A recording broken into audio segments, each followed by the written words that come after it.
வணக்கம் நண்பர்களே. நாங்கள் மெட்ராஸ் டு பெங்களூர் ட்ரங்க் ரோட்டில் ட்ராவல் பண்ணிகிட்டு இருந்தோம்.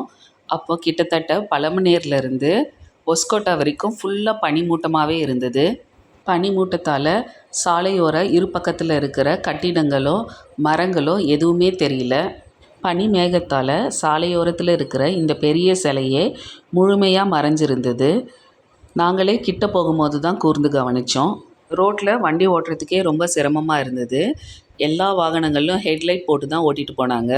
டெல்லியில் இந்த பனி மேகத்தால் ஒரு 20 வண்டிகள் தொடர்ந்து ஆக்சிடெண்ட் ஆன நிகழ்வு தான் எனக்கு நினைவில் வந்தது.